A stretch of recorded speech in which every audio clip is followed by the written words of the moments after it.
transforms protests into policy changes that satisfies the reason for protests. Voting is powerful because it changes governments without violence in this American democracy. Voting is personal because it defines your personal agenda and elevates you to full citizenship in American democracy. Voting is precious because it was paid for in the blood of the 16th Street Baptist Church bombing victims. I welcome you today to fine-tune your active listening skills because we're about to hear from some dynamic young adult advocates. And we welcome you to join us in the work towards the progress, the work towards helping as many citizens as possible fill out those mail-in ballots and send them in soon. So I welcome you to consider being counted in Census 2020 so that our communities can receive funding for better communities, for better housing, for better opportunity. And so on behalf of our beloved pastor, Dr. Jacqueline A. Thompson, senior pastor of Allen Temple Baptist Church, the public ministry, our emeritus pastor, Dr. J. Alfred Smith, Sr., welcome to the town hall. I'm Sister Sheila Fuller, chair of the public ministry. So, take it away with prayer.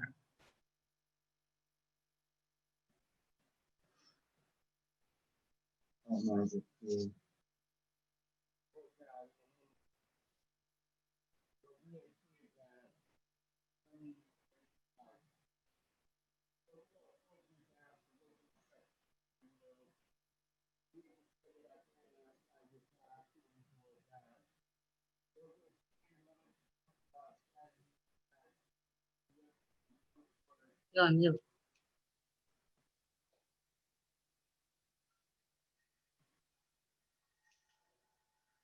Lord God, in the name of Jesus, Lord, we want to thank you for waking us up this morning, God. Lord, and thank you for last night, our bed not being our coon board, God. Lord, we thank you for allowing us to come together, God, in talks and discussion about our future, God. Lord, we thank you, Lord, for all that you've done, Lord, for all that you're doing. Lord, we are running this race in life. Lord, we are looking to thee. Rugged is the pathway and fierce though is the strife. You are our savior, you are our friend, you are our angel to lead and defend. Thou art all times, all things to us. Lord, be with us during this town hall, Lord, and allow everything to come to fruition that is positive and that is like you, God. Lord, that we all are similar or at least close to like-mindedness in this race, God, and that every ear that hears the sounds of our voices be enlightened and be inspired to go and do those things that will make life easier for all of us. In the name of Jesus, I pray. Amen.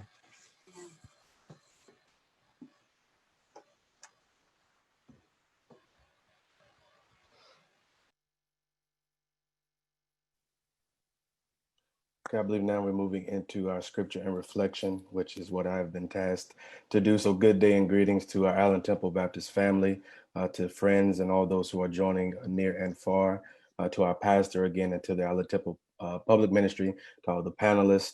I am a Baptist preacher, so I will not try to be long-winded.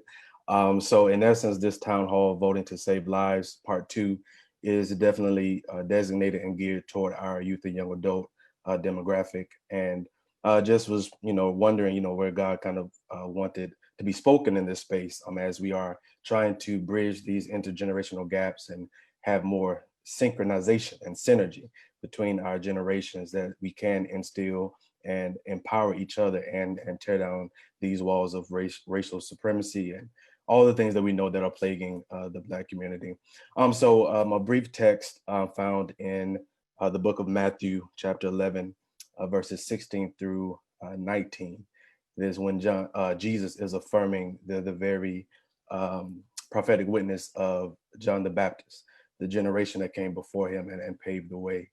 And Jesus turns to the crowd as he is affirming John the Baptist's ministry. He says, "What is this generation like?" He says in verse 16. He says, "You are like children sitting in the marketplace and calling out." Verse 17, "When we played the flute, you did not dance, and when we sang a song of mourning, you did not mourn." What I mean is this: when John came, he dressed in clothes of a prophet, and he did not eat and drink like others, but lived on honey and wild locusts. And people wondered if he was crazy, if he had been possessed by a demon.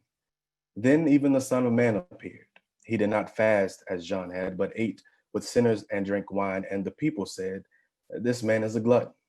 He's a drunk, and he hangs around with tax collectors and sinners to boot." Well, wisdom will be vindicated by her actions, not by your opinions. And so that's what I read for you is Matthew 11, 16 through 19. That's the voice version. And what I like about this text is, as I said, it is Jesus affirming the generation that came before him in the life and ministry of John the Baptist.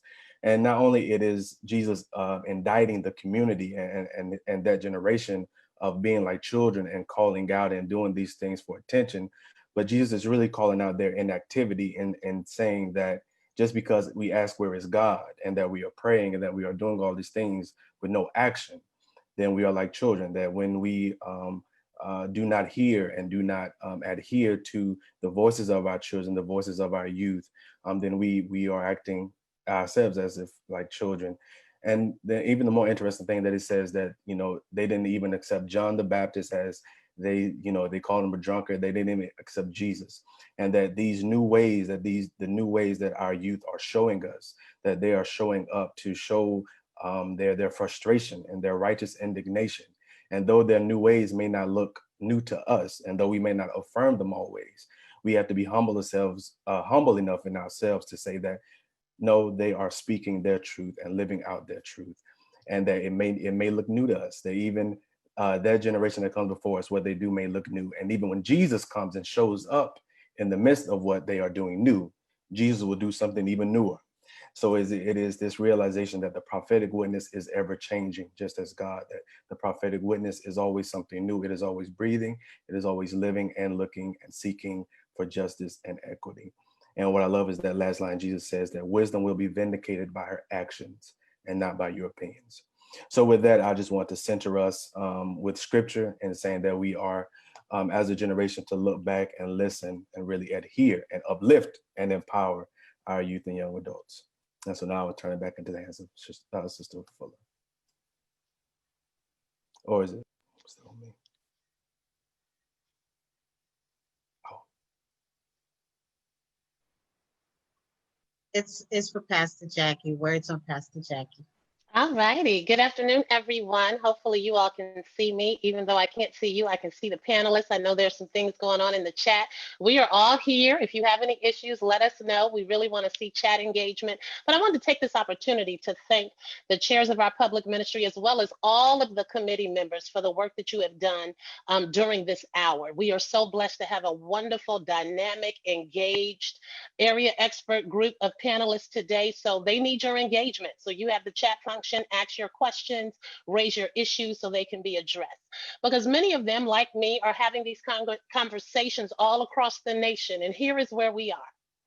There are so many people that are now looking to California, and specifically the Bay Area, because of the new vice presidential appointee. We also recognize that even amongst our demographic, that there is still a number of disaffected voters. There are a number of people who have come out despite this pick that have said they are not voting. And we have a responsibility to make sure they engage. We have a responsibility to remind them that voting was not always a right. That if you were a woman, if you were African American or of any other background, it was a privilege. I made the mistake in 2016. When I voted, I went to sleep because I was so sure. I was absolutely 100% sure that we could never, ever have who we have in the White House today. And I woke up the next day completely devastated and has been trying to find a way not to remain devastated daily ever since. And the reality is, although we understand the challenges that people may have, we recognize there's an enthusiasm gap. We recognize that either pick may not be ideal, but here's where we are. You cannot necessarily judge your candidates based on your ideal. You have to judge them on what's imminent. And what is imminent is that, as President Barack Obama said, there are people who are dying of a virus because you are so busy trying to suppress the vote. And so while we're having this conversation today, make sure you engage. Make sure you ask critical questions and not only have this moment, but find out what you can do to encourage others to have this moment as well. So I don't want to be before you long. We have a wonderful moderator. We have wonderful panelists. I am excited to hear the conversation. I'm excited to observe you all and engage with you all in the chat. And so with that, I believe I'm turning it over, if that's correct, Sister Sheila, to our moderator. So thank you, Sister Moody, for being with us today. We are honored to have you. Yes. Perfect. So I actually have the honor of introducing our moderator. So Sister Ayanna Moody is a proud second-generation Oakland native. She is currently the inaugural director of Generation Thrive for the Golden State Warriors. Generation Thrive is a partnership between the Golden State Warriors and Kaiser Permanente, supporting the effectiveness of nonprofits and schools at the intersection of education and wellness and the skills and well-being of the adults who work there.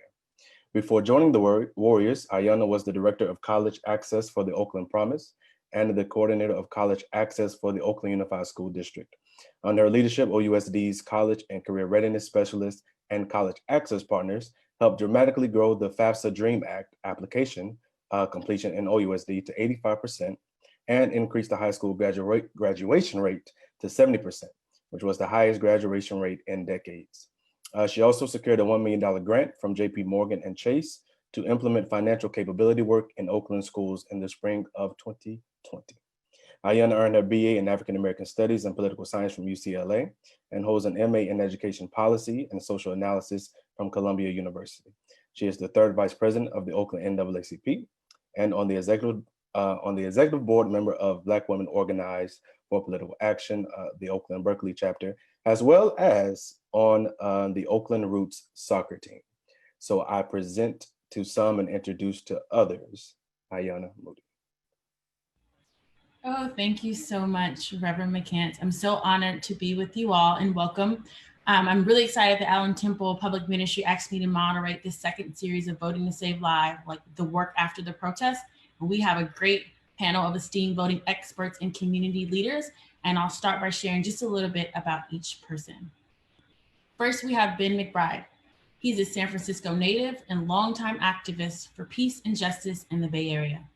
In 2008, he relocated his family to a difficult neighborhood in Oakland known as the Killing Zone to better understand and respond to the area's epidemic of gun violence firsthand.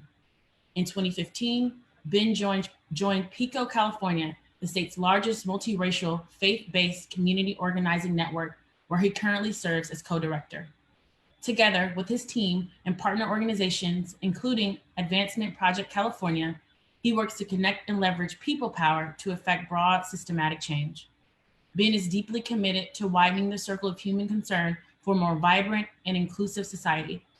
Outside of Pico, California, he founded the Trust Through Reform Project, a peacemaking initiative addressing the community police relationship, and serves as co-chair of California's Racial and Identity Profiling Advisory Board, which focuses on ending racial profiling in California. So let's welcome Ben to the panel. Next up, really excited to introduce to you all Akil Riley. He is currently a sophomore at the historic Howard University. He's originally from Oakland, California. It is from here. Sorry, I'm sorry, Ms. Moody, I had to do that. All right. It is from here that he learned about the importance of political activism. He first began his activism by participating in on Occupy Oakland. My apologies. Since then, he's assisted in local political campaigns, co-founded the first BSU at his formerly white high school, and led a march that gathered over 15,000 people in Oakland, California. Akil is dedicated to community work and creating a better world through truth-telling and activism. Next up, we have Alondra Varela. Alondra's interest in health began living in Oakland, California. Growing up in East Oakland, she noticed the injustices happening to Black and Brown community members. Inspired to make a difference, she started working for La Clínica de la Raza as a health educator. At La Clínica, she provides quality health education and advocates for policy change. Her goal is to become a college professor and a public health epidemiologist.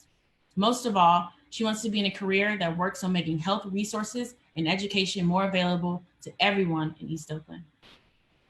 Next up, we have Joel Bridgeman.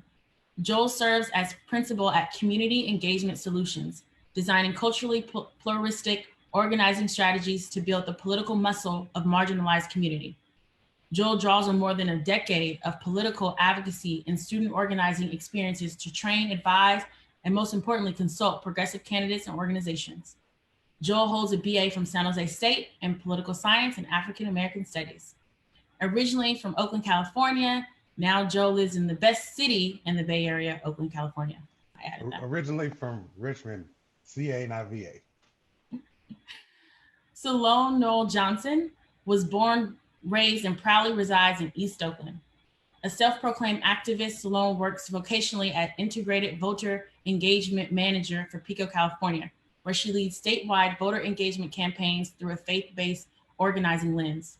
An artist at heart, she describes her work as mixed medium displays of artivism, resistance, resilience, love, and revolution, including 3D pieces and 2D graphics that help inspire and energize social justice action.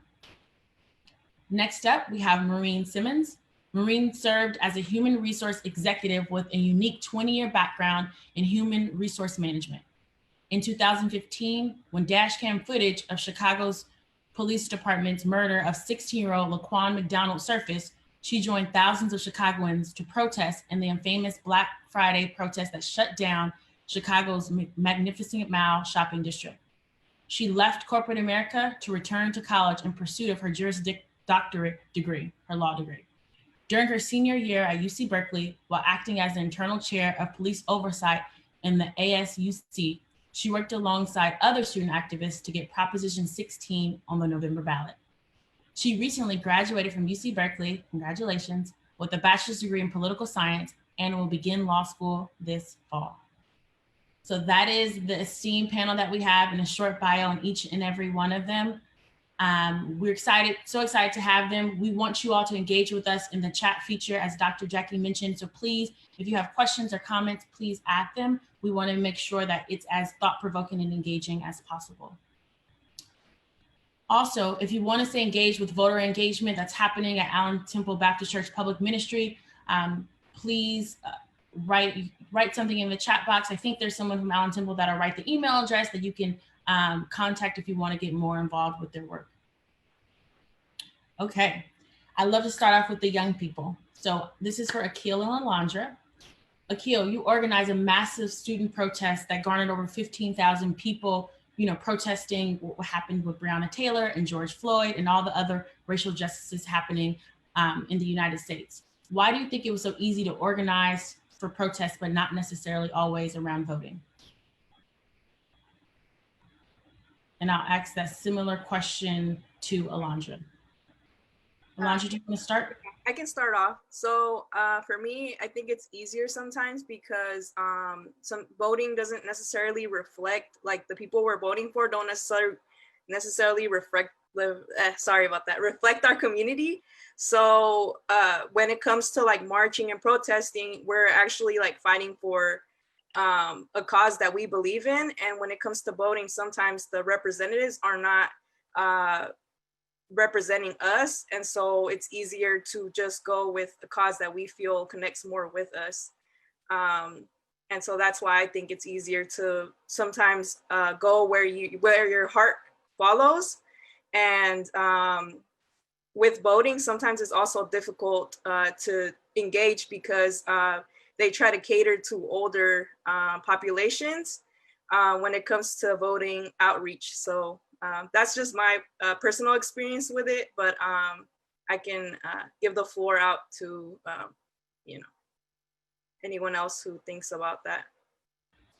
Akil, are you with us? I know he was having some internet difficulties. All right, I'll open it up. Is there any other panelists that would like to address this question?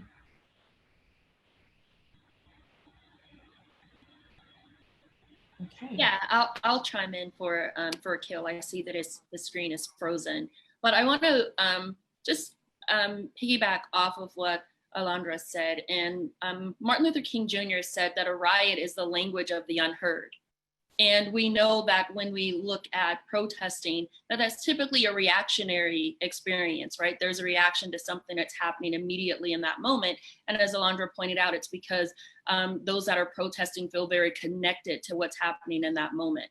But I also want to point and say that I think it's really important when we continue this discussion to really pinpoint on what Alondra said and really take issue with that, because a lot of times our candidates are not speaking to the younger voter demographic. There's this expectancy that somehow they will follow suit maybe with their parents, or that they will be somehow strong-armed into voting because they have this privilege. But the younger demographic doesn't have that same resonance with, I have this right to vote, so I should vote. They're really more pragmatic. What does this mean for me? So, as we really continue to have this conversation, I think that is really a great framework to look at it through, because that's typically where the young voter rests, right? What does this mean for me?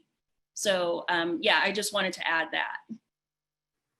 And just to piggyback on Maureen real quick, the protest is a direct action. Like, you can directly feel it and you can see it right away, right? But voting, it takes longer to see what that action is. And sometimes we don't see it directly. So it's hard for folks to do something and have the hope and the dream that they're going to be able to see what they voted for. Protest, you get out, you do your direct action, it feels good. It's a release, right? You have all this pent up energy and all this pain that you've been holding, and it's released. And it's easy to organize folks to have that release. And I'll go ahead and mute. I think that's great. And something that came up in the Q&A, I want to make sure we talk about, but, when we talk about youth engagement and how to get them excited, Kanye West has, recently announced that he's running as president of the United States. So just wondering from the panelists, what does that mean, and how do you address Kanye West's candidacy? I'm going to turn to Ben to start us off. McBride. Well, I think the candidacy of our brother Kanye West is a deeply concerning dynamic. I use the word brother because even amidst his obvious foolishness, he is still our brother. And like Dr. Cornel West says, sometimes you gotta leave the light on because you never know when people are ready to come home. I think we obviously know and can ascertain that Kanye West has more challenges personally than, just what's going on in terms of the election. But I do think that even notwithstanding his own mental health challenges and other dynamics at play, I think it's important for us to have a strong analysis around the way in which those who seek to do harm to our community and other marginalized people across this country are using Kanye West's candidacy as a way to try to strip away at the Black and brown vote that is very necessary in order to get rid of fascism, evidence in the presidency of Donald Trump. And so I think it's going to be important for us, rather than dismissing Kanye West's candidacy for the foolish dynamic that it is, but rather to use it as a conversation opportunity for folks whose eyes and ears are perking up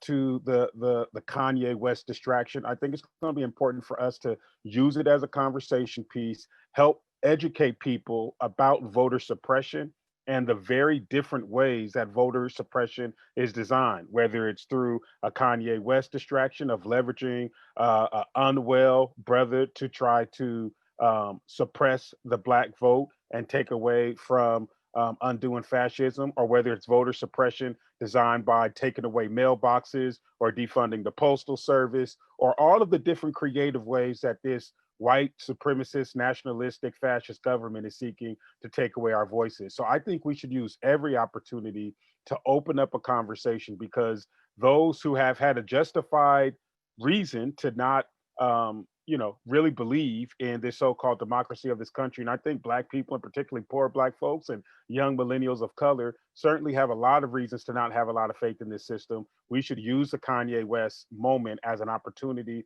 to have discussion of recognizing this isn't the first time that these kinds of distractions have been used to try to suppress our vote.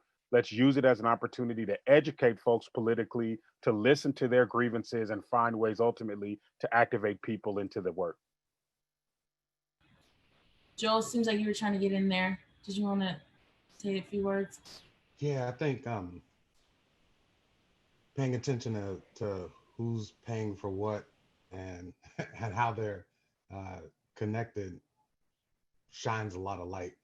I used to work in state politics, and one of the things we would do is the first thing you do is go see who's giving money to who, because that connection is, who's propping folks up. More importantly, though, in thinking about voting, I like the framework that was used around what young people want. They're looking for who's talking about my needs, and they don't see or hear that. And a lot of people don't see or hear themselves in people talking about running for president or vice president or any of that stuff. Seeing somebody that looks like you and seeing somebody with a similar set of challenges that you're facing in the moment are two completely different things. One thing that I did for myself is I've spent the last few months having morning interviews with my father, who was born on a plantation in 1953 in Madison County, Mississippi. And he told me about my grandfather, who's one of the folks who in Freedom Summer of 1964 was driving to register people to vote. He was always armed because most people then were always armed. But what he was doing was exercising what he could through his action. And I think that we see a lot of folks taking action in different ways. I think that Black folks know what this challenge is because we've been fighting the same fight for literally 4 centuries, 12 generations. And coming out on the right side of it is kind of like determined by the actions we decide to take. I think that what Kanye West is doing is kind of an aside. And the primary thing is, like Pastor McBride said, focusing on fascism. There's a potential that this will be the last election that happens in what is now the United States of America. And we have a say in what that looks like. But we also have a say in deciding how we are going to respond regardless of what happens in the electoral process and how we organize in the next, 85 days, I think is going to set the framework, not just for what things look like electorally on election day, but how we can be structured to take care of ourselves and each other through the type of mutual aid and community connection that's going to be necessary, regardless of who wins the election or what they decide to do afterwards. Thank you so much. I think Akil is back with us, and so want to go back to Akil again. Akil organized the largest student-led protest that happened in Oakland a couple months ago. And so for you, what does voting mean to you, and why should young people vote? Akil. Well, I've been kind of conflicted on this recently. I've been thinking about it a lot. To me, voting is more of like a direct reform,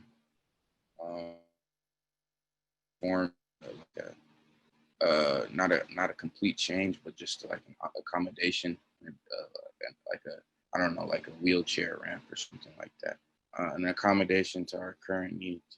But I think we, like in my generation, we've lost faith in the voting system because we've seen that it really doesn't really do anything for us, regardless of who's in office. I'm not really in tune on right now on like policies of a lot of the candidates, but I mean, and especially even if I said earlier, like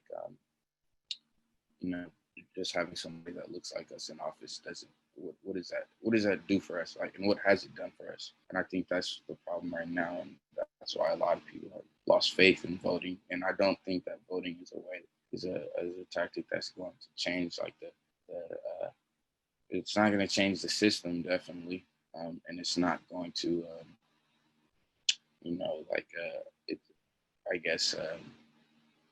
break down the system that oppresses us, but more help us more assimilate into it. But on the other hand, if it's a direct action that we can take, and they wouldn't be trying to suppress our vote if it wasn't important. They wouldn't not want us to vote if it wasn't important. So I think voting for like things, and we have to be more educated on who's running locally for a district, things like mayor, and look at who's like backing them, and look at the corporations that are funding them, if they're funded by police organizations, if they're funding all of that. And I think that we need to be better educated on that. And because I know growing up, I was never really educated on like who to vote for like locally. I never knew what that was, and I think there's a reason for that. I think that's great, and you set me up for an awesome transition in terms of talking about, needing the need to know what's happening on the local level, what's happening on propositions and different things like that. We'd love to hear from Maureen, Ben, Sloane, or anyone else that would chime in. What are the critical issues on the ballot that we need to be aware of? Yeah, thanks. And I think, Akil, thank you so much for your transparency, because I think you speak for a larger voter demographic than we really care to admit exists. That demographic, that one feels very disconnected. What's in it for me? And how will this change my circumstances? And so with that, I'd like to pivot and talk about what's specifically on the California ballot. So of course, we all know that at the top of the ballot, we have our presidential race. And for many people, that's a good or bad thing, depending on how you look at that. But similarly on the ballot, in California in particular, you will have a couple of senators that are running or up for re-election, as well as assembly members. So you want to pay attention to those as well.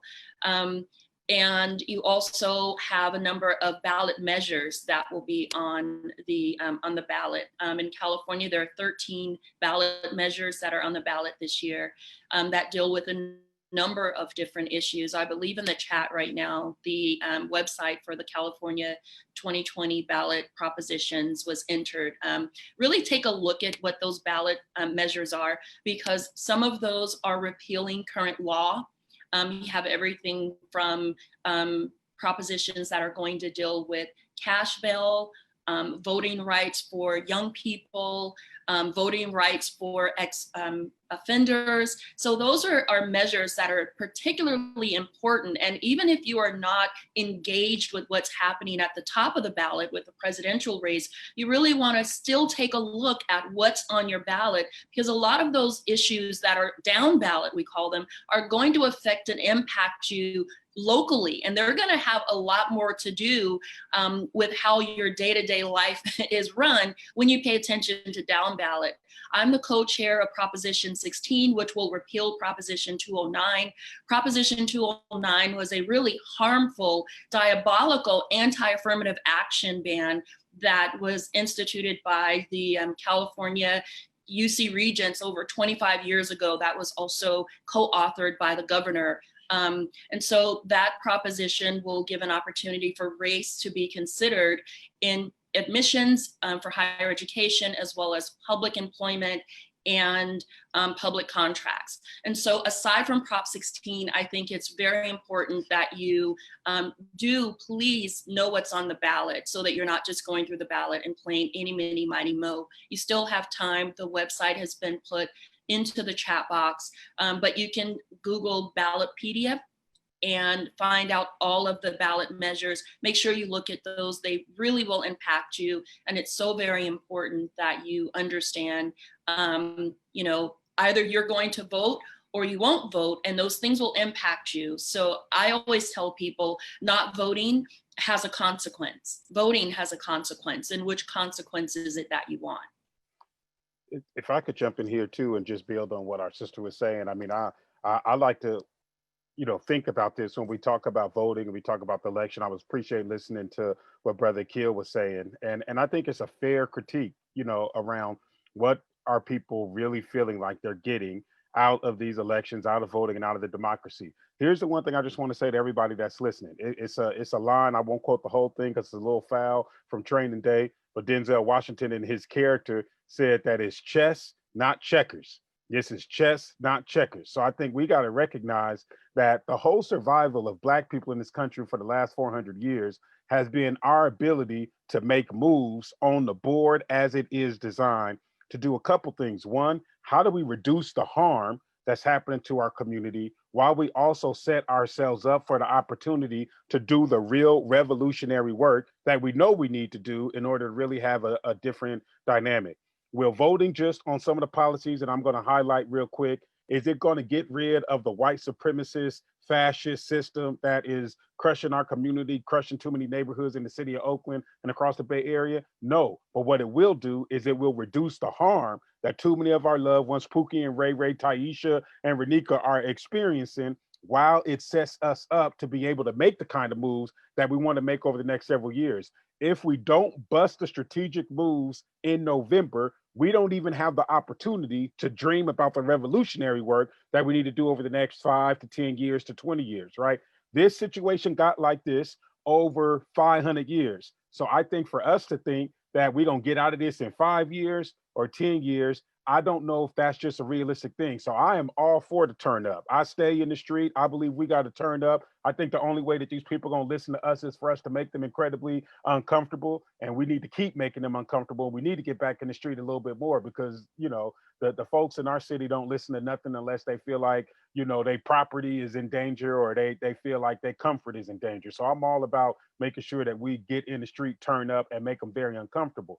But the whole purpose of protests is to lift up our grievances with the democracy.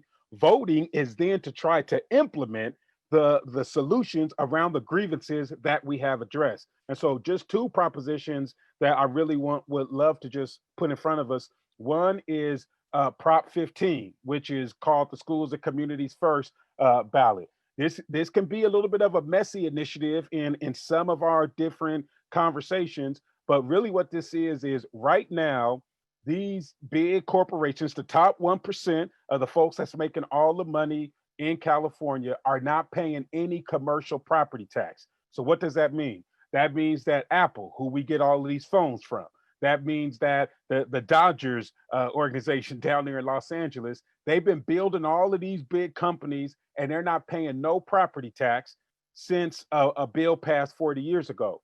And so if we pass Prop 15, what it's going to give our communities is $12 billion in perpetuity that's going to produce funding for investing in schools, investing in community-based alternatives and safety services at the local level. What will it mean for us at Alameda County? We will get close to $800 million every year that we currently don't have. And Oakland is going to get the biggest chunk of that pie. And so if we pass Prop 15, we're going to move money into the conversation for us at the local level to address some of the issues that we got challenges with right now. So that's one of the things I really want to highlight. The other thing I want to just lift up is Proposition 20, and then I'm gonna be quiet. I don't want to take up too much space. But Proposition 20, in 2014, we passed something called Prop 47, which was reducing charges against our people from being felonies to misdemeanors. Now, and so going back to what Joel was saying, they are trying to repeal the law that we passed in 2014 that has got thousands literally of Black and brown brothers and sisters who have been arrested and were in jail. They got released because we passed this law in 2014. And now they are trying to repeal this law. And it's actually led by a brother, Senator Jim Cooper in Sacramento, a former corrections officer who's now an elected official. is being used by the white racist system to try to lock our Black and brown people back up in cages. And so if we don't vote no on Proposition 20, what will that mean? That will mean that people who have gotten out of jail and out of prison, who their charge moved from a felony to a misdemeanor, which means now they can get food services, they can get access to housing, they don't have to mark that they're a felon on their job. They will lose that status and now not be able to get jobs, be trapped in some of these same situations.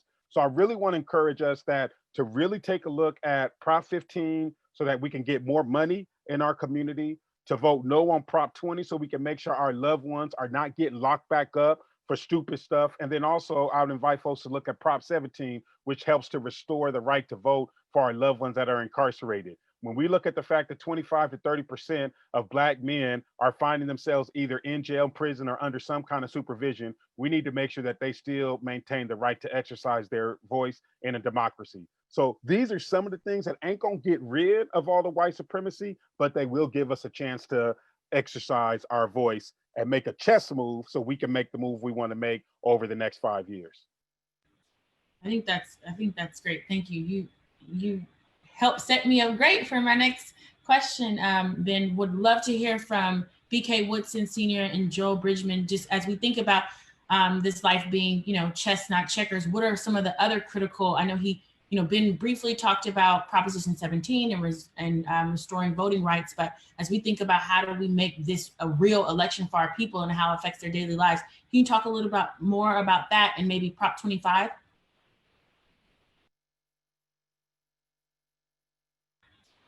I think you're on mute, BK Woodson.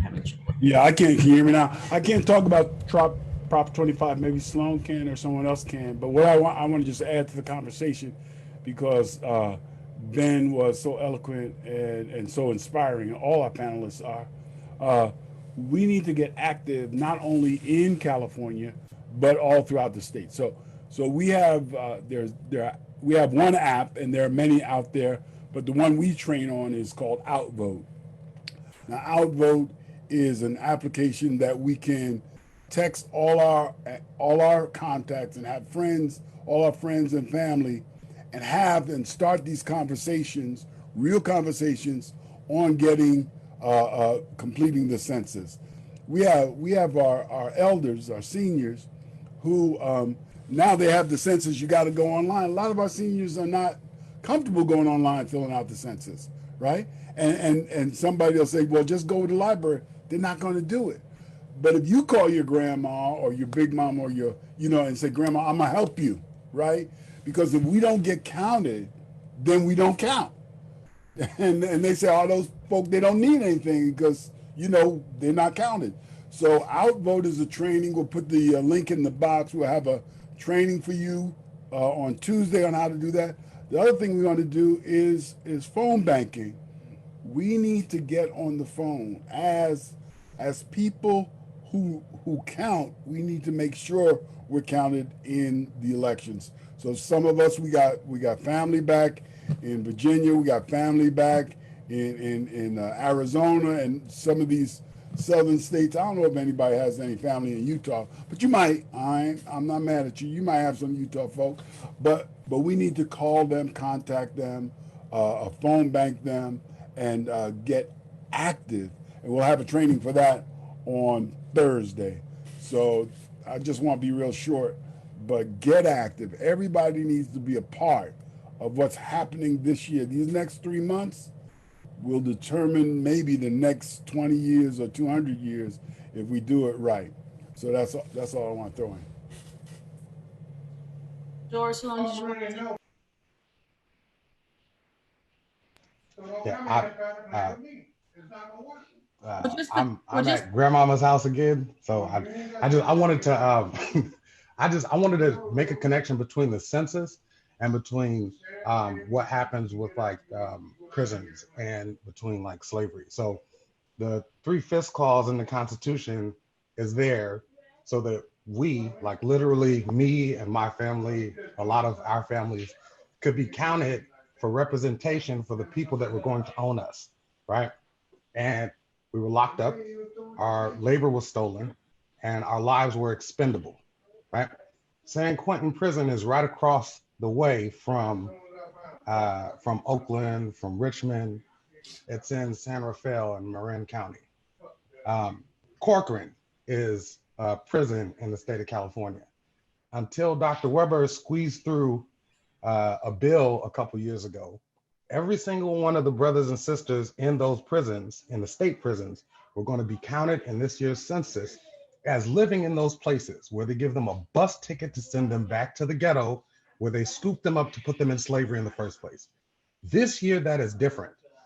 So if you know folks, every single person that you know should be filling out the census, because that's how the representation is tilted. Right now, I know a whole bunch of people from Oakland and Richmond that got pushed out to Antioch, to Pittsburgh, to Brentwood. That means that the Board of Supervisors for Contra Costa County, one of the most racist sheriff departments in the country, the one that the Black Panthers actually wrote about in their first newspaper, from them shooting somebody that was unarmed in North Richmond, right? That sheriff's department has the ability to change because of the way the demographics have shifted. This is a game that's played all the time. We're moved out. The Temptations sang about this in the 1960s. People moving out, people moving in because of the color of the skin. They can run, but they show can't hide, right? We have the ability now to capture all of our folks digitally, right? Like through the connections that we have, and make sure that they get counted. And once they are counted for the census, that money exists. They can also get registered to vote. We can pick somebody from different neighborhoods and have them run for things. And they can run 3 or 4 times and lose, and they still gonna pull the same kind of support. And that's how you can kind of put people into those positions over the long term.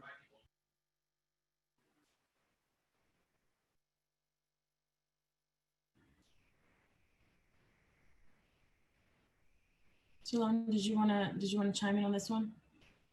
Yeah, I was gonna add something. I thought my internet kind of lagged, so I didn't want to chime in and have somebody else go. But real quick, the relational key that Servant BK and Joel just spoke of is going to be key for us to get our folks activated in this voting idea, because we don't trust it, like Akil said. It's something that we don't have that direct.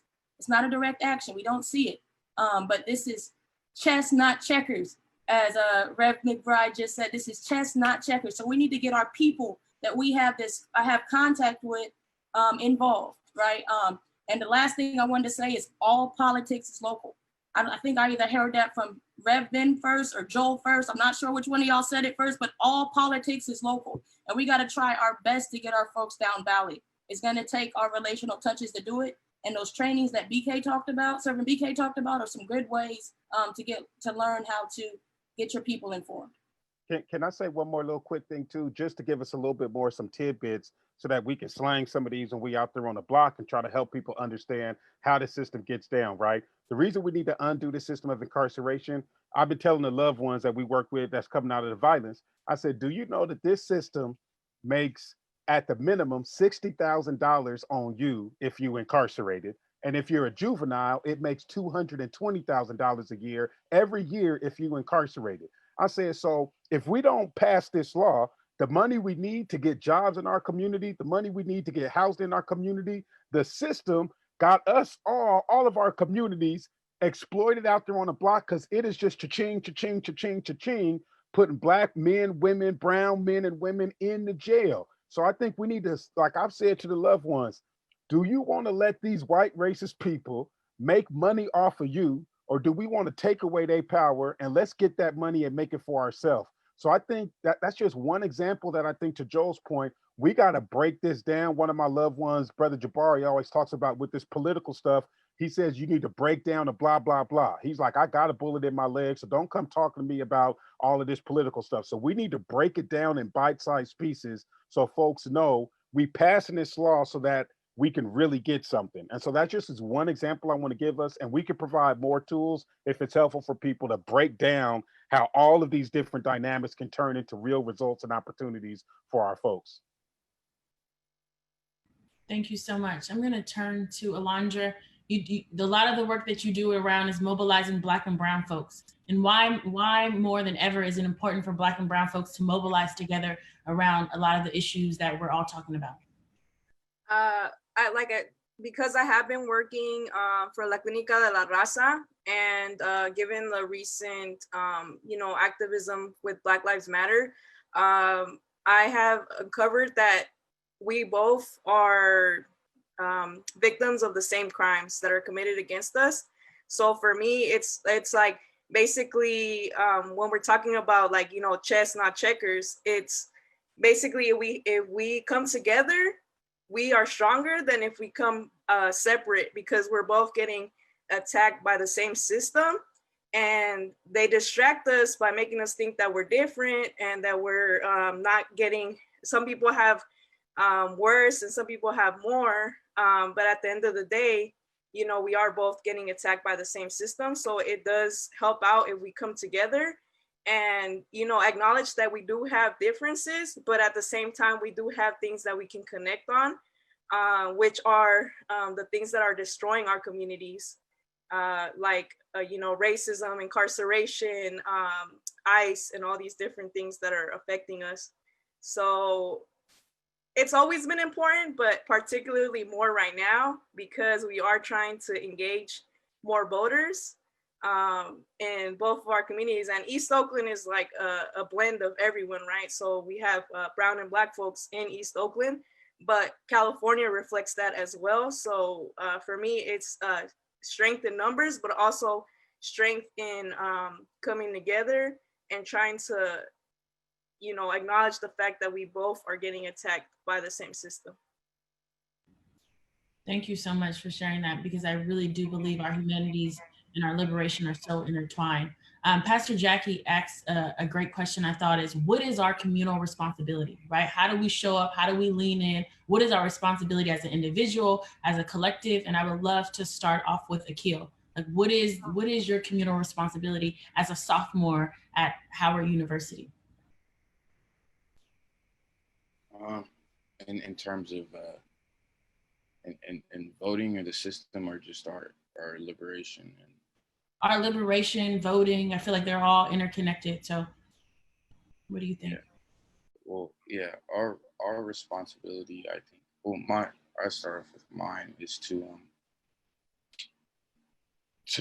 educate myself, because I have the privilege of having access to some of that education.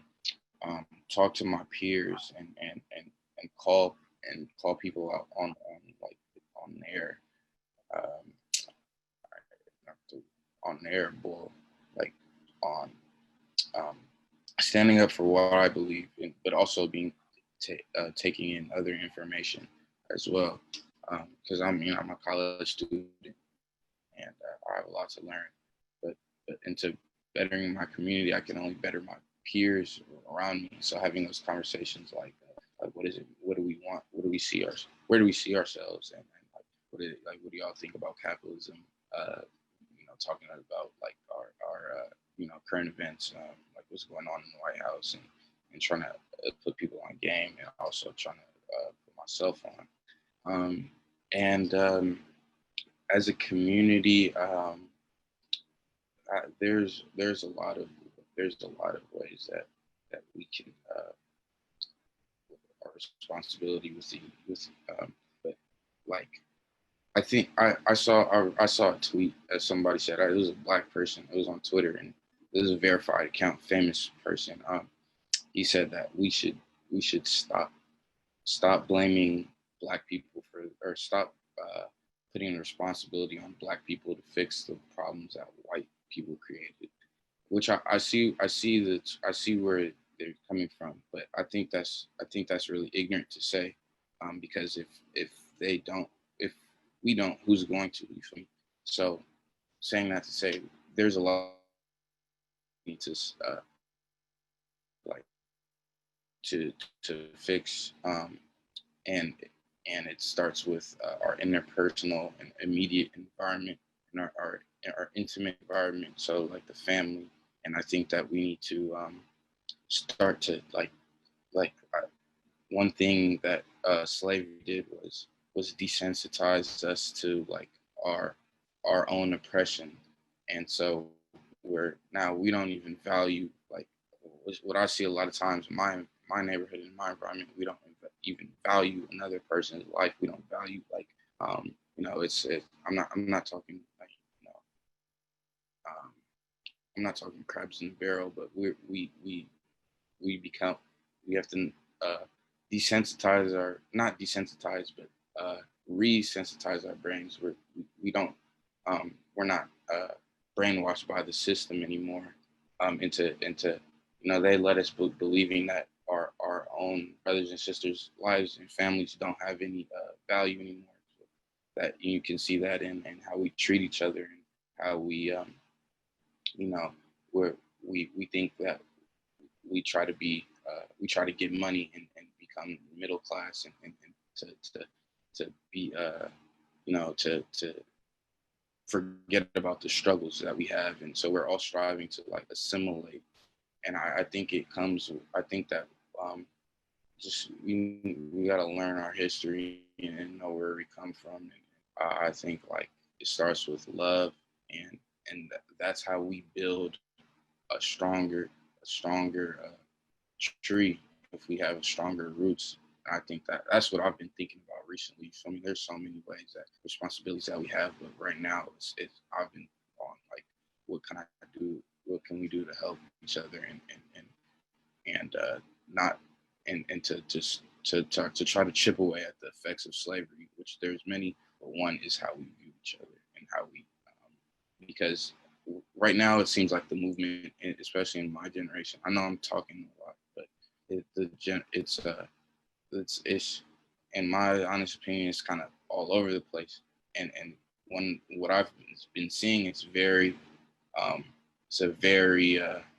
assimilatory or not assimilative and capitalist oriented and really brainwashed, you know, social media influenced,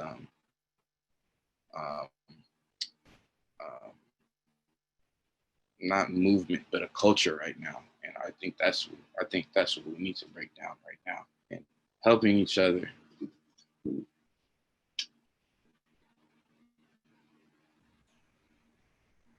I don't know if Akil's internet went out, but you know, I'm fired up. I think the young people, I am so proud of the young generation that's coming behind us, because, you know, I think they get it and they understand that, you know, that this election, this time, what's going on in our local communities in our world is so very important. I want to go back to our communal responsibility. Maureen, maybe you can chime in and speak about what is our communal responsibility at this time?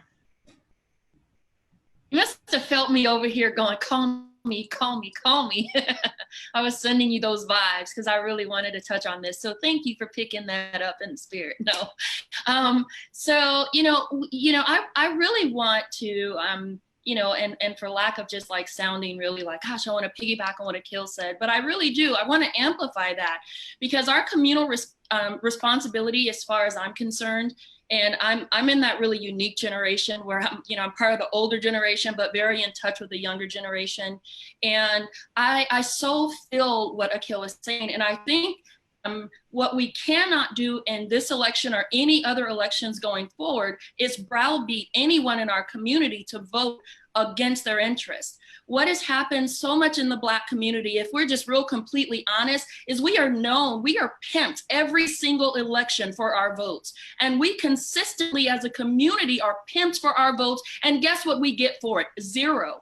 And so I think that we need to take that same energy that we have for protesting. And as Black people, we have to stop being infatuated with the right to vote, right? I said that. We have to stop being infatuated, because in my opinion, we have the right to vote, but we have to begin to recognize that we have that right, but we need to make the politicians who want our right to vote earn our right to vote, because it's long overdue for them to come to us and say, hey, Black people, they sensationalize voting, they get our votes, and then we get nothing in return. We're the only community, as a matter of fact, that typically gets nothing in return for our vote, but statistically, we win elections.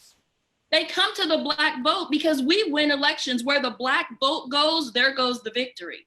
but we have not gotten reparations in this country. We have not stood together on any platform that says that, wait a minute, we will no longer give you our vote, allow you to come into our communities and pimp us for our vote and give us nothing. Our communities are economically disadvantaged. We still represent most of the prison population. We do not, the economic wealth gap, when we look at where we are in terms of wealth generation and our counterparts, we are lacking. And so the conversations that I would like us to begin to have in the Black community is, if they want our vote, they need our vote, they can't win without our vote. So what exactly do we want collectively to happen in our communities? Because I think that I, for one, I ride with you, Akil. I am beyond the point of saying, you know, I have to vote because I have to vote. Now, mind you, I'm not telling anyone not to vote. We must vote. But we also, alongside that, we must recognize the absolute power that our vote has. And it really does have that power. And the same power that we have, that transformative power that we have in protesting, we have to take that power to the polls. And we need to let candidates know, listen, our eyes are wide open. We don't get anything for our vote. You don't get our votes. And our votes will go with the person who has our interests and who will give us something in return. I've not seen that yet in any candidate, but I will leave that on the table for people to decide. But I think that we have to begin to look at really some tangible things that we want that are transformative, not performative, not promises, what's going to transform our condition. And before we say that that's not possible, that's part of the mentality that we've adopted because we haven't gotten anything. But that doesn't mean that we can't get anything, because there are several communities that I can point to that have come along and used their vote and transformed their existence. It happens all the time. Except Black people, we believe that, well, you know, we have to wait until the by and by. No, I want it on this side. You got to give me something. So those are the conversations, the hard conversations we need to have. And I'll leave with this one last thing. The pressure we put on our community to vote, that's the pressure that we need to put on the candidates to earn our vote. Because I see what's happening is so many people are really pressuring each other. We got to vote. We got to get Trump out of office. We got to vote. No. Listen, we need to say together collectively, they need our vote. So that energy that we're giving each other, we're going to give it to them. They're going to feel that pressure. I shouldn't feel pressure to vote for someone who doesn't address my issues. They should feel the pressure that they need my vote and they need to address my issue. That's where we need to go. We don't need to keep putting pressure on Akil and Alondra and young voters to say, y'all get out and vote. And they have not addressed anything. Student debt has not been addressed. And we know that student debt is out of control in this country. They haven't addressed anything that speaks to young voters. So it's incumbent upon us to educate our young voters to say, no, make them give you something for that, right?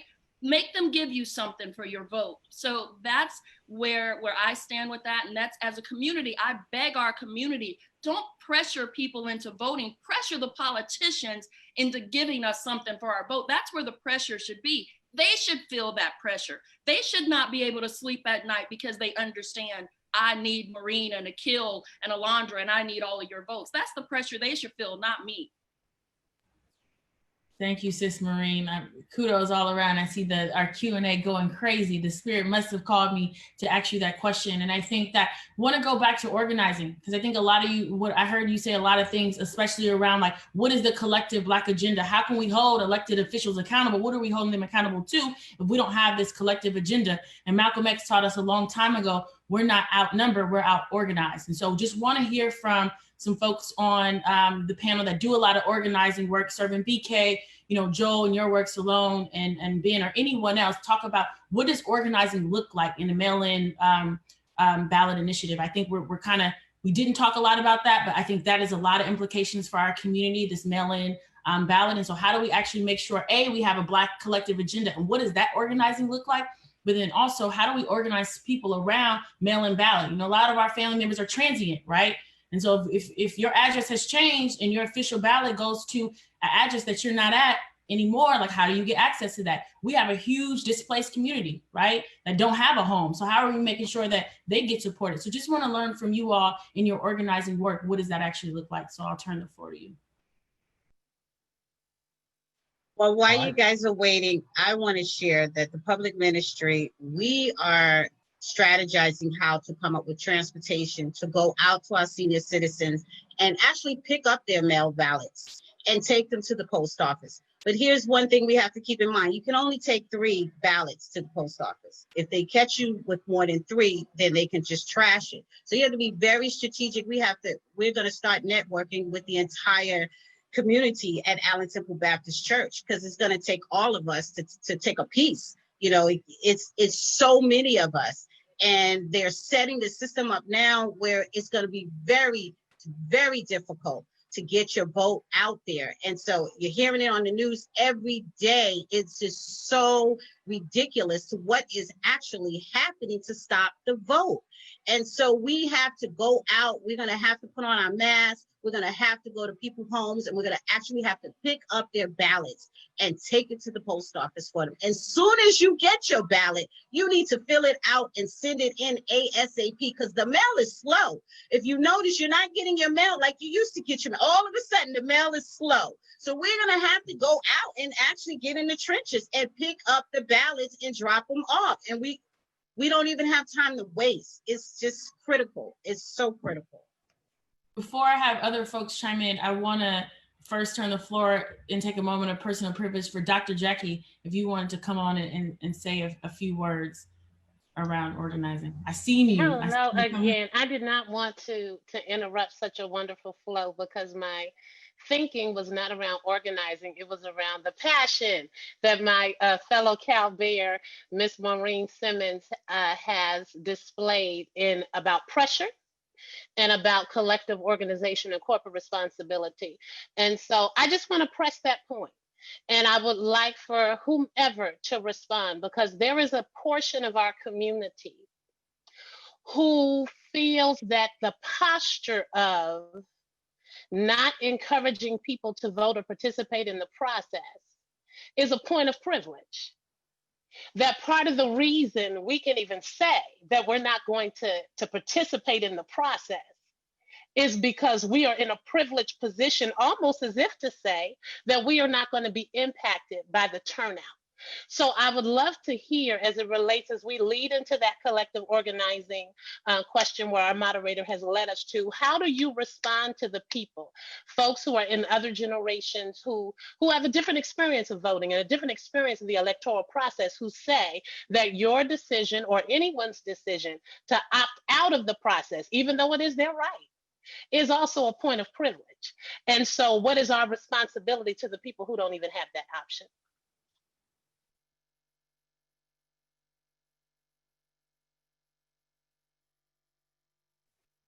I'm gonna say this real quick. I don't want to keep talking because I'm talking too much, but you know I'm a little Pentecostal preacher, so you can't lead a bike quiet too long because we make a lot of noise. You know, I want to say because we are Bible people, so I would say the book of Proverbs says, "Speak up for those who can't speak for themselves. Defend the rights, defend the rights, defend the rights of the poor and the needy." And so, what I would like to offer to folks is, even if you feel like you don't believe in the whole system and you don't want to vote, because I halfway don't believe in this whole system. You could catch me on the wrong day, and I got something else in my hand, right? I'm with you, but the book tells us that we got to speak up for the rights of the poor and the needy. So if you don't want to vote for yourself, vote the interests of the marginalized people around you. Vote for Pookie that's locked up and can't raise his voice. Vote for Shaniqua, who's locked up and can't raise her voice. Vote for Ray Ray, who's dead in the grave and his life got took from the police. Vote for their voice. You don't have to vote for yourself. Vote for their interests. Vote for the undocumented relative whose family has been separated. Let's vote for those people's interests. So if you don't want to vote for yourself, vote for the people who can't vote. Vote for our ancestors who had their right taken away to vote. I'm done preaching, but I just want to say the Bible calls on us to defend the rights, and voting is one way. It's not the whole way, but it's one way we defend the rights of the poor and the needy. Well said, Pastor. Anyone else? Maureen, I just want to chime in really quickly, and I want to say that prior to 2015 and becoming involved in the Laquan McDonald protest, I was really apolitical. I didn't know anything about politics, really didn't care about politics. You know, and I want to be very, very transparent, so don't y'all come for me. But, you know, while everybody was really, you know, galvanized in 2008 around our first Black president, I didn't vote. I sat back, I looked at a lot of the debates, and I said, you know what, you don't move me. And I didn't vote, but I did vote in 2012. But I was very critical of the process because I had to really, you know, I just analyzed it and I said, what are we going to get when you're in office? And so I want to pivot and say that, you know, I since then, and am definitely getting an education and am a political scientist, and now have really studied it theoretically and then looking at it very pragmatically, see it very differently. And now I understand, you know, from a historical context, statistically, and, you know, just kind of in every other way, how really critical and important our vote is. And so for me, you know, this conversation, and I want to thank you, Ben, for your comments about, you know, really using our votes and to speak up for other groups. But I also want to talk about, you know, really how important it is. I recognize there's so many voters like me who were really uneducated about the political process, because in our families, we don't talk about politics and educate ourselves on anything beyond the right to vote. And I think in the Black community, now that I've sat in that UC Berkeley and, you know, looked at all these white people and read all their books about politics and how this, I see it totally differently. And I recognize our own ignorance. They weaponize it against us. And that's why every single election, they bring up two things: voter suppression and the right to vote. We've heard that same two things. And you know why? It's because they recognize the Black community is very ignorant about politics. And so we have to begin to be much more aware of what politics is beyond the right to vote. I'm not saying the right to vote is not important, but I'm saying every single time there's an election, they tell us, and that is a tactic. And we have to begin the Bible says that my people perish for lack of knowledge. We're perishing politically because we don't understand that what's being used against us to keep this system of white supremacy alive is these two little weapons that say, Black people, now you're gonna need to vote, okay? You got to vote because you got the right to vote. The devil is a liar. Look, we need to begin to understand that God, if we are going to be free, God is like, I'm sitting here saying, God, raise up a Moses in this generation that says it's beyond having the right to vote, but it's a Moses that raises up in this generation that begins to show us the way out and the way to liberation. So we can't look at the Akil in our generation because that's our Aaron. Right? That Akil is our Joshua that's saying, wait a minute, I know that we're over here in this land and it looks like it's a bunch of giants over here, but I see this land over here with milk and honey, and I want us to go here. And many of us are going to die off in the land if we got the right to vote, while we have the Akils over here that are taking us into a new place. And so I want us to say, move beyond just having the right to vote. And I know that hurts a lot of people because it seems like I'm saying something that I'm not saying, but really hear me and understand. We got to move beyond just having the right to vote. And we have to begin to move and say, okay, we've been knowing we got the right to vote, but why every election you want to keep me in that realm, but you don't want to talk about what's on your platform. You don't want to talk about what things are going to impact us. Let's talk about HR 40, which is reparations, and why Black people are the only people that have not gotten reparations when reparations are paid every single year to other people. Obama gave reparations to the victims of Holocaust, and yet they did not want to deal with HR 40. So I'm begging us, imploring us, please put the right to vote over here. That's great. Let's sit there. But those of us that understand that we are anointed, we got to begin to not be afraid to say, no, you got to give me something. And so I'm going to keep hammering that because Akil is on it. those younger voters that are saying, I'm not giving you vote until those of us that are older, wiser, and if you're full of praying power, like I believe that I am, and you believe that you can call down angels from heaven, then you got to have that same faith that, you know what, we'll hold this when we're going to hold this, and you got to give us something. And you got to believe that. The Bible said the heart of the king is in the hands of the Lord. Like the rivers of water, he turn it whatever way he will.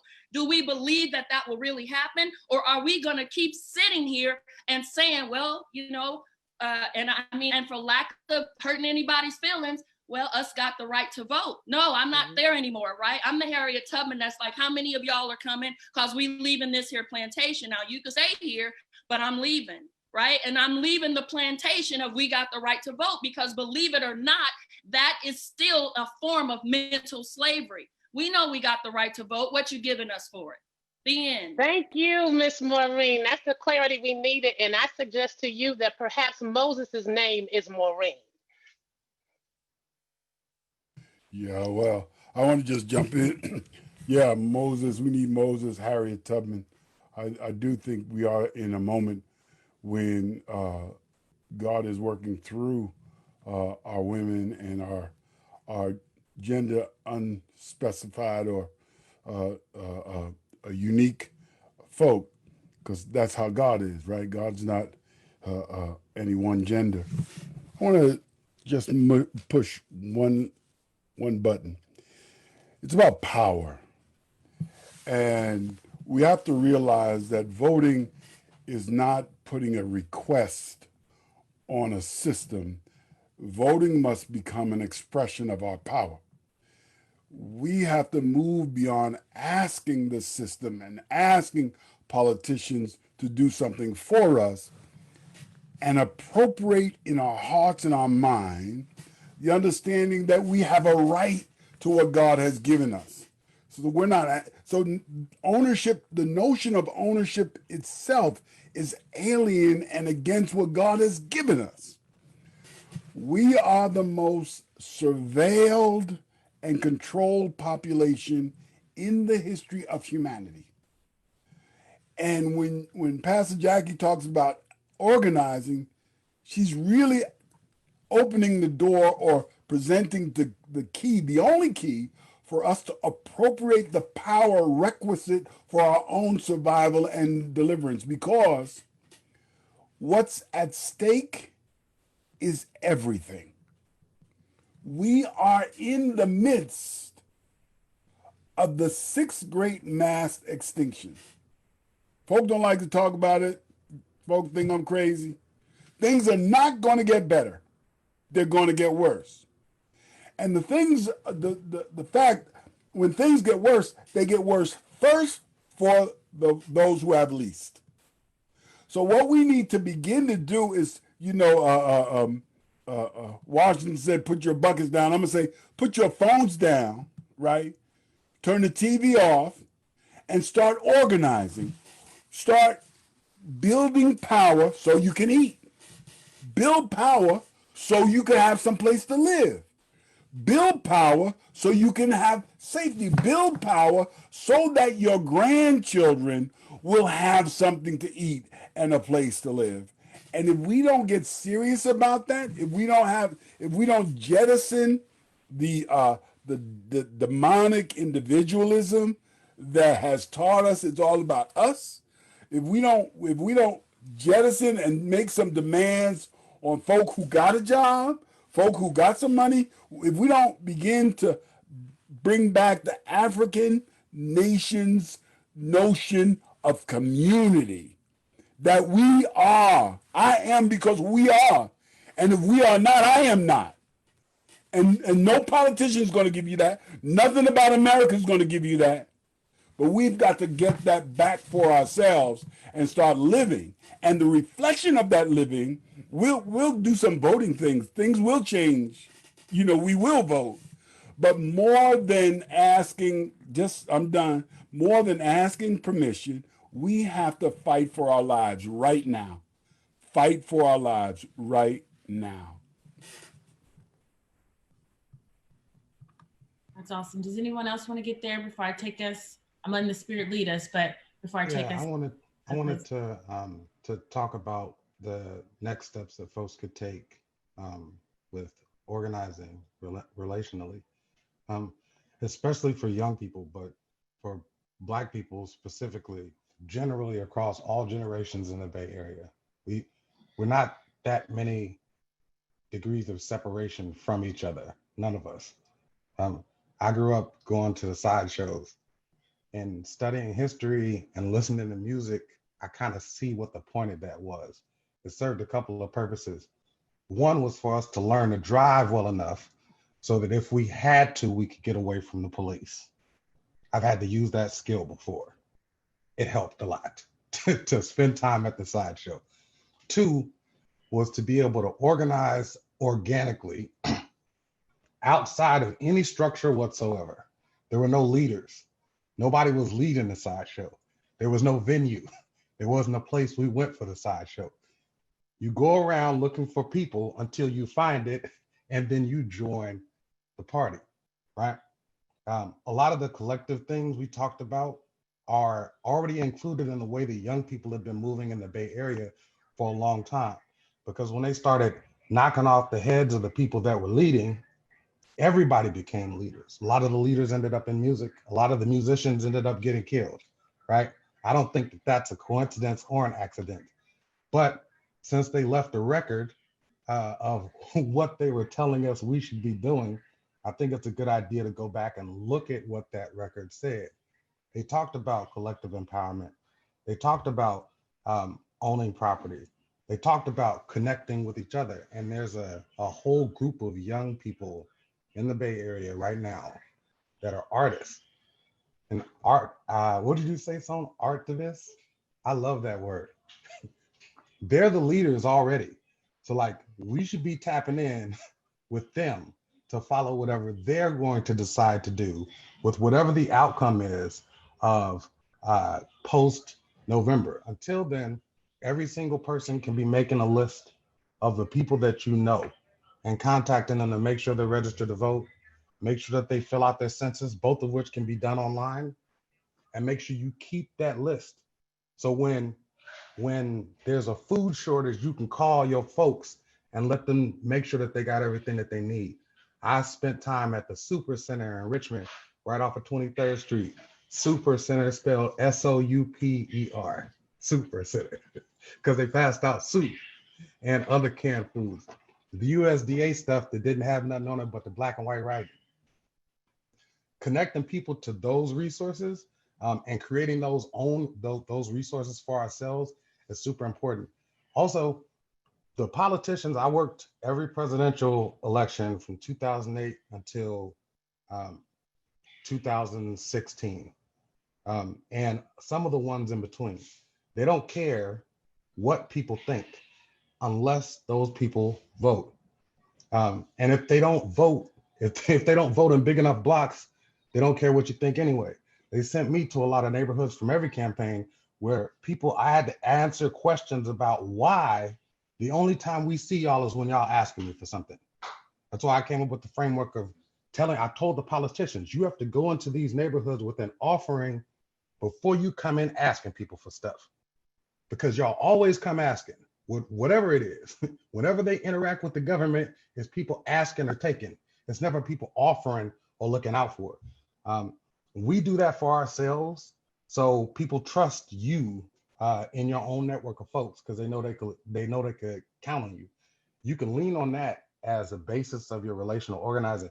Make your list of the people that you know and love, and ask them to make a list of the people that they know and love, and make sure they're counted in the census, make sure they're registered to vote, and make sure that you keep that list in some place so that when you need it for something, you have that available.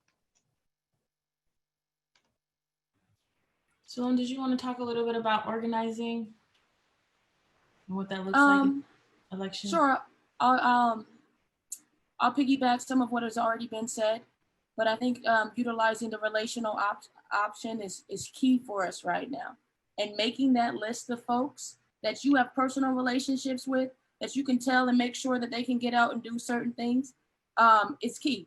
So I think really writing down that list and actually having a physical list. I know I have a physical list on my wall right now of folks that I text regularly, because we have to educate our folks. Our folks don't know what's coming up. Our folks, like Ben said, are lost in the blah, blah, blah. JB talks about the blah, blah, blah all the time, and it's by design. There's a reason that propositions aren't called what the proposition does, right? So we got to educate our folks, right? We got to make sure our folks are registered to vote. We have to check on it. This voter suppression thing is very real, right? Some folks, if you think you're on the voter file, you can think, but you should check, because a lot of folks that were on the voter file have been dropped off the voter file. You need to check to see that you are registered. I am one of the people that were dropped off the voter file. I do election-based work. I learned from Joel. I've been doing this forever. I don't know, since I was 21 probably. And I was dropped off the voter file. We need to check that. And we need to check up for our people. So we need to register, we need to educate, and then we need to mobilize, like Joel said. Once these ballots come in, once we receive our ballots October 5th, we need to make sure that our folks are turning them in early. And I think those are key organizing steps that can help our folks, but we need to vote early. You know, we need to be educated about what we're voting on, and then we need to make sure our folks know too. And if I could just add on to what folks are saying about the power building and celebrating what the prophet Maureen Simmons was talking about, I'm gonna have to get in her preaching class. But I think I want to encourage us not just to be thinking about the federal folks. We need to get on these local politicians. We got local city council folks that's running, and I'm not trying to get in no trouble. I'm gonna be good, Pastor Jackie. I want Pastor Jackie to kick me off the call, because she knows sometimes I don't be acting right. But I want to say, we got local city council people that we should not be giving our vote unless they are going to do what it is we want. So young Black folks, we should be saying to these council people, what do you want in West Oakland? What do you want in East Oakland? There's 2 city council seats coming up. What do you want from these sisters and brothers that are running? And unless they are going to make not just a promise, we don't need no more promises, a plan. What's the plan that they're going to give Black young people and brown young people about what you want in what is it, D6? I think that there's a city council, the D2 in West Oakland. We should be asking them for a plan, so that we ensure we're building that power. The last thing I would say, Minister Farrakhan has this powerful line: an organized lie is always more powerful than disorganized truth. An organized lie is always more powerful than disorganized truth. So just like Joe was talking about the sideshow, we got to talk to each other over these next 60 days about what it is that we want. We got to tell these politicians that are running for office, give us a plan or we are not voting for you. And like folks said, we got to make sure we're registered to vote. I just wanted to give people a resource. You can go to ROCS, ROCS.online. I'm going to drop it in the chat box, ROCS.online/vote. If you go to ROCS, ROCS.online/vote, you can sign up for an absentee vote right now. So this is something you can do to check your status, get registered, and then let's bring that heat to these politicians. Thank you. And I want to, you must have been reading my mind, because my next question, because I got a lot of this in the chat, is like, how do you make sure that the local politicians or federal politicians give you something for your vote? And I know in Oakland, we have District 1, District 3, District 5, District 7. So, you know, East Oakland, West Oakland, and also what they consider North Oakland, border of Emeryville as well. All of those seats are up for re-election. And so, Alondra, I want to turn it to you. I want to make sure we get our young people some airtime as well to talk about, like, how do you make sure that, you know, the community, especially you said you're from East Oakland, District 6 and 7, especially in the D7 race, that you're able to hold elected officials accountable? Well, definitely, I would recommend going to the meetings. I know that right now we can't do in-person meetings, but mostly like virtual meetings. So I know most of the politicians that are running are going to be inviting us to come and speak on issues that we want them to speak on, but more necessarily, like, what is their plan, right? So I feel that maybe it would be beneficial if either me or someone else would want to find out when those meetings are and kind of like send them out in like a listserv and have people, like, if you are interested in learning more about who's going to represent your district, is to go to those meetings and have your agenda ready, because a lot of the politicians, when you do meet with them, they tend to go around in circles. So it's easy to just go in directly and ask right away, like, what is it that you want them to speak on? But because I don't have that information on me right now, I will make it a thing to try to find when they're going to be having meetings so that we can join them in those meetings, at least locally for the districts. I think that's great. And in the meantime, the connection is Allen Temple's public ministry will be sharing a lot of information in the next couple of weeks. So please make sure you're connected to their team. Maureen, it seems like you were going to jump in and potentially say something. I just want to say, I think it is important to go to the meetings. One of the things that I found out last summer was really the first time that I'd ever been into our state capitol. I thought it was a museum. I had no idea you could just go right on in there. And as I was working for Assembly Member Dr. Shirley Weber, and one thing that I saw that was really, Dr. Weber is the chair of the budget committee. And the entire, summer months that I sat in there, I noticed that the people that came in to really get their issues heard, none of them looked like me, not a one. And I would go in and on the daily, I would see, middle-class white women come in and they would bring them and all their kids, and just all of them. And they would come in with babies on their back and the stroller, and they would knock on every single door in that Capitol and say, this is what I want you to do. They would take over the lawn. They would take over the meetings. And so beyond just the meetings, we have to begin to become civically engaged to speak up for ourselves, because a lot of times when things are happening that concern us and those ballot measures, or not just ballot measures, but statutes and laws are being formed, and you look out into the gallery and the audience, none of us are in there in support of that. And what happens is then we turn around and say, politics doesn't work. And it doesn't work if you don't work it. So we have to begin to be, and that will cost us something, but we've got to begin to be much more civically engaged in our communities. We got to begin to re-educate ourselves in our family. Go and look on the website, California Legislator. They put their entire calendar. Just go and peruse. Right now, they are having those meetings televised over the internet. Those are the types of things that other constituents are doing that we're not doing. I was absolutely floored and amazed. When it came time for budgets, they came in with their budget items. There was a 15-year-old white student from somewhere in Southern California that asked the legislator for $150,000 for his high school project. Now we sit and say, man, our schools don't have any money and our communities don't have money. And here you have this little white kid from somewhere in SoCal, got a bunch of his friends together, wrote up a budget and asked the government for $150,000. And guess what? He got it. He got it.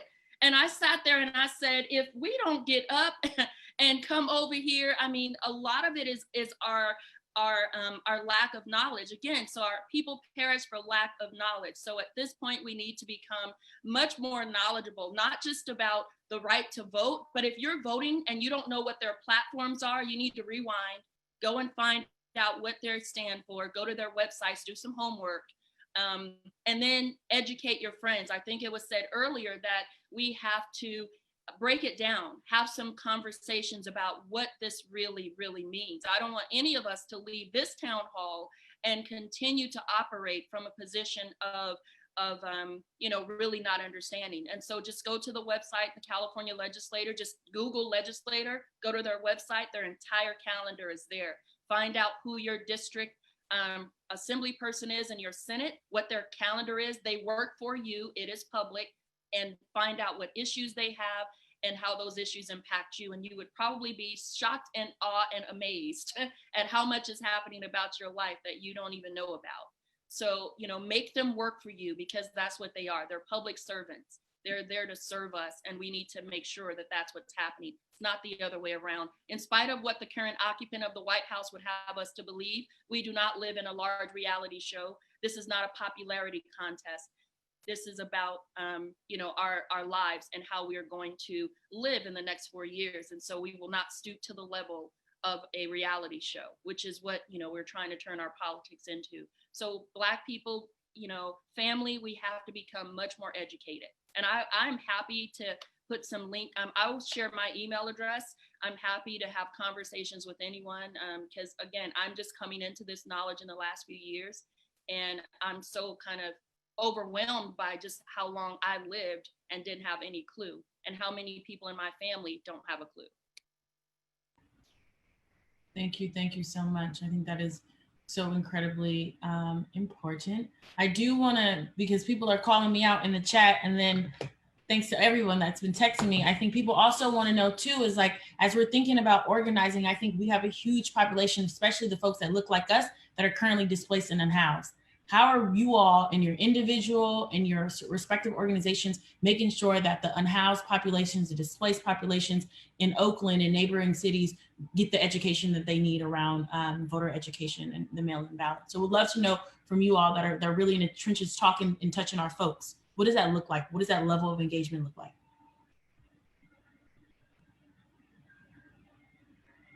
I'll jump. It all starts with relationships, right? You have to build those relationships with our folks in our communities. We can't just walk by people and act as though people aren't there. I've started building relationships with our unhoused brothers and sisters for about a year now, been doing a toiletry drive. And that's how I built that relationship, getting people what they need. You got to meet people where they are and get them something. We can't just take from folks. I can't just go to you and say vote without having a relationship with you. So we have to start with the relationship, and we have to build relationship and community with the folks in our community, right? So that's step one. And that goes for just beyond our unhoused brothers and sisters. It goes to everybody that you want to talk to anything about. If you don't have a relationship, if I don't know who you are, I'm not going to do it, right? So I think it starts with us really seeing folks and soaking into them. And since I have seen some folks and I've built some relationship with folks, what I plan to do is get them some voter guides as soon as we can confirm some of those things, and make sure folks understand how to make sure they can understand how to check their registration status. But it starts with what we would do with any other folks. We have to educate, we have to make sure that they're registered, and then we have to make sure that they actually can turn in their ballot.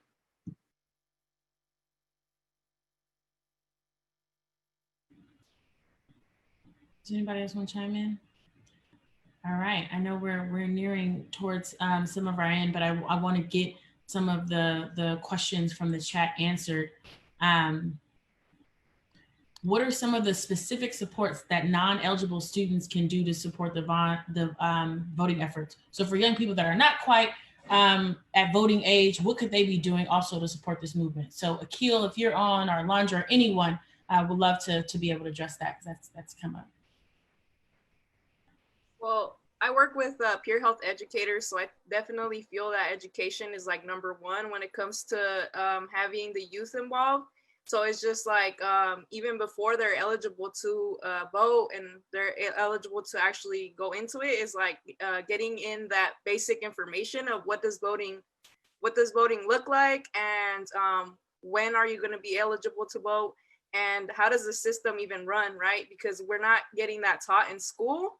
And so maybe even people using their own peers to educate others on like how does voting look like, because of the whole situation where we're not going to be in person as we used to be back in the school system. I guess like one of the main toolkits that people are using right now are social media, even within their own classrooms, like having their teachers like help them present on these different topics, and community events. But for the most part, I think education is like the number one thing that the students, if they want to, they should get involved in, because peers listen more, like youth listen more to their own peers sometimes, and having them see that there's actually like people their age who are like involved in education is like the number one thing. Akil, do you want to say something? No, there's nothing I would say on that. I agree with that. Okay, awesome. We have some live Q&A. Folks are, as we talk about education and knowing folks' platforms, will you all watch the debates? There's upcoming presidential debates.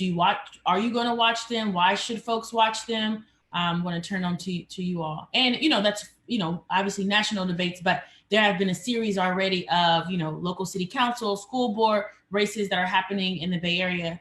So why should someone watching, are you watching that kind of media?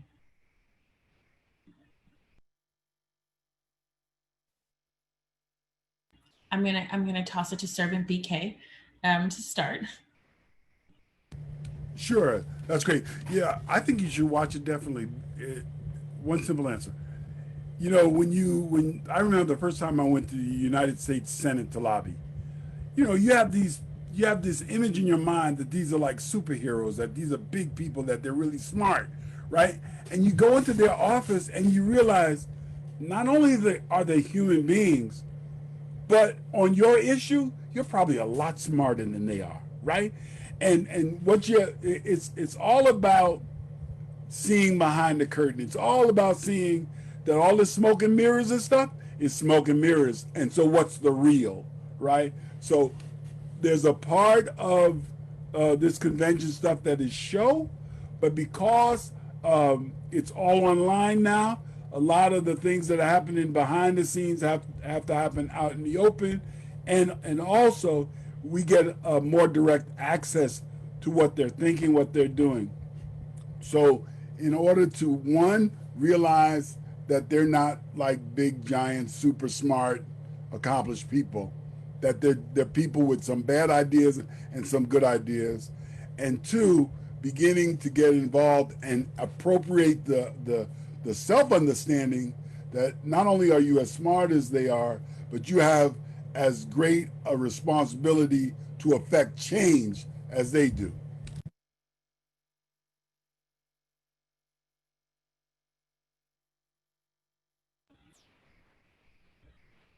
I think that is great.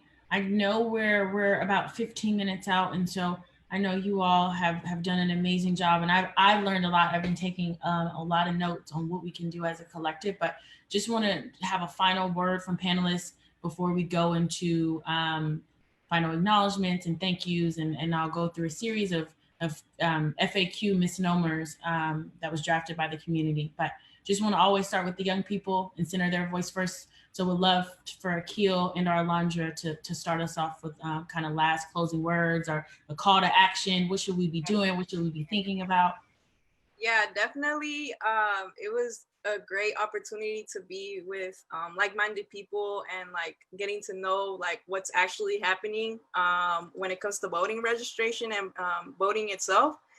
I think for myself, something that I really want to get involved in is how do we connect people who are transient, people who are unhoused, because right now, currently, we don't know how that situation is gonna get. It was already bad, but it's probably gonna hopefully it doesn't get worse, but it's looking like it might get to that point. So we have to prepare for the worst. And for me, it's like, I'm trying to figure out how we can prepare for that, because beforehand, when it comes to voting registration and all that, it's not geared towards people who are on the go, right? So I guess for me, like my reflection is that I need to learn way more about that. And I'm just thankful that that was something that was brought up today. Thank you. Akil, do you have final words for us? Any call to action? Yeah, well, I learned some things today about, especially with the propositions. I forgot which one specifically, but I think Ben spoke on proposition. If he could leave those in the chat, but I think that's what we need to focus on right now, and that because those really do have a direct impact on us, and especially with the felony to misdemeanor proposition. So I think we need to focus on that, but we do need to vote because in reality, that's like something that depends on that constitutes our survival. But I also think we need to really think about what we see in the future and who we are like as a people. Like, are we just reform, or do we want to see a complete change? Do we want to assimilate? Do we believe in our system? Do we think there's nothing wrong with it? I think we need to address that within ourselves and address what's the the hypocrisy in us and all of us, and really address, dig down and see what we want.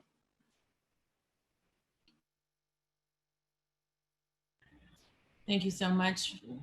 Always great to have young people in the midst of conversation. And I know I got a live Q&A around how do we inform young people about the political process and the importance and advantage of engaging with their representatives even before they're of voting age. So if anyone, as other panelists say last words, if they want to incorporate that into their talk, that would be incredibly helpful. But I'll start off with, because you're on my screen first, Sloane, do you have any last words or any call to action you want to share as we begin to close our panel?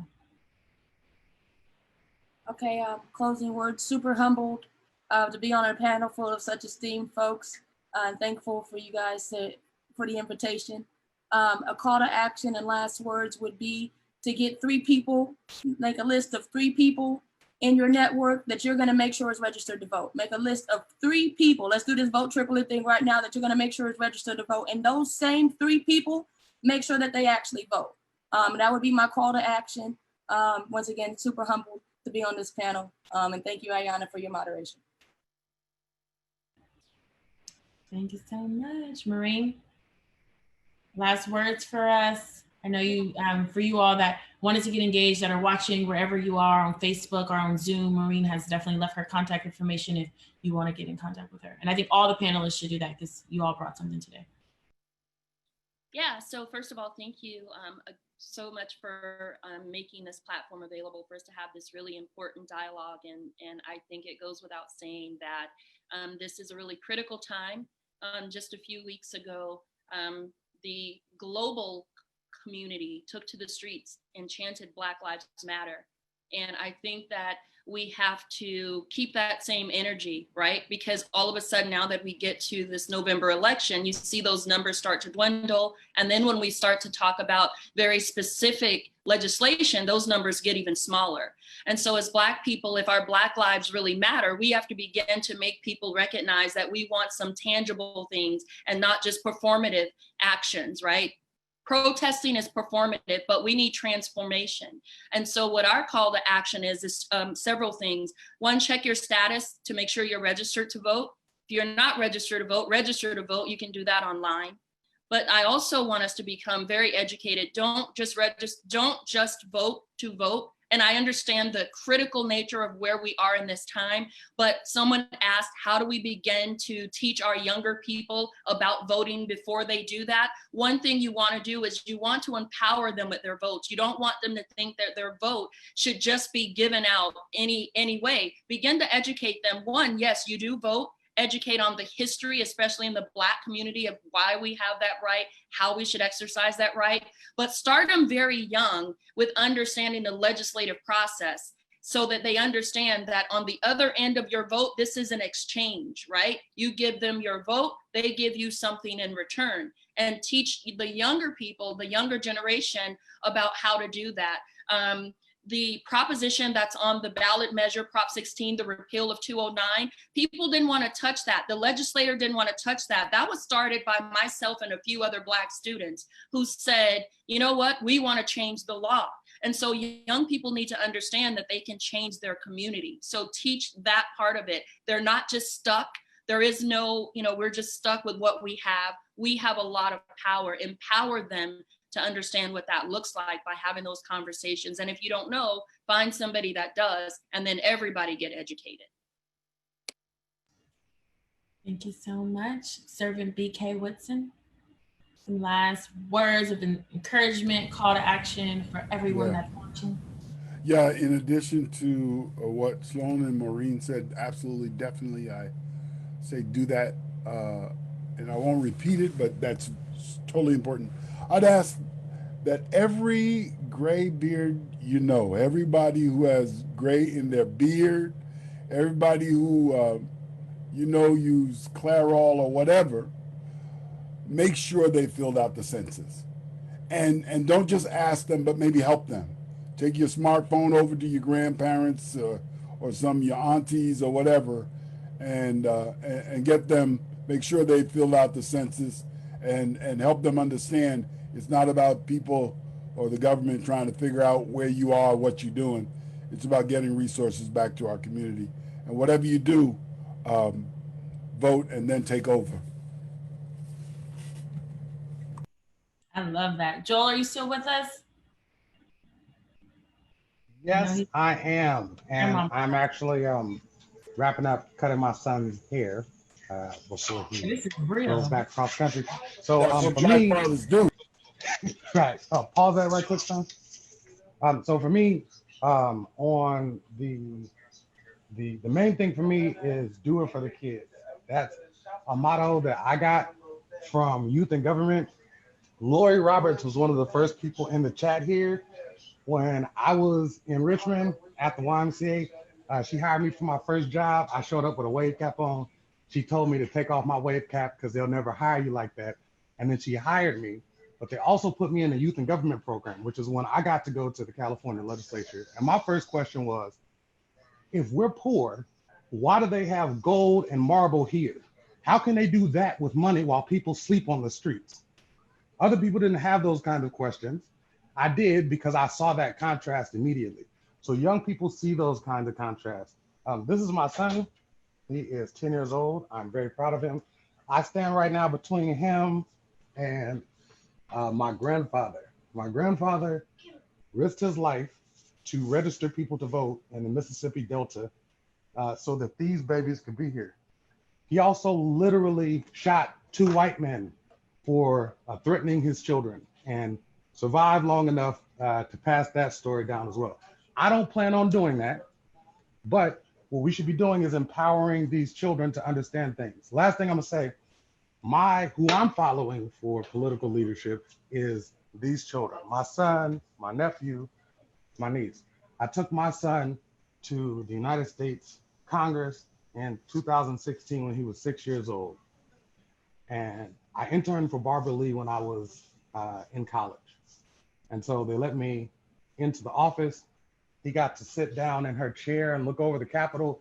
And when we left, I gave him a business card. And I told him, son, if you got a problem with the government, then these are the people that you call. And he said, I got a problem with the government. The police are killing Black people in the street and nobody's doing anything about it. Jojo, these are the people that are doing something about it. This young man is not that much older than you.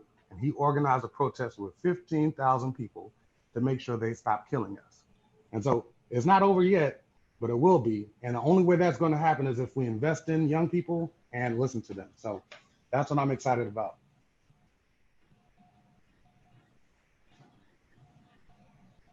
That was amazing. Thank you so much for bringing that. I had chills of you talking to your son.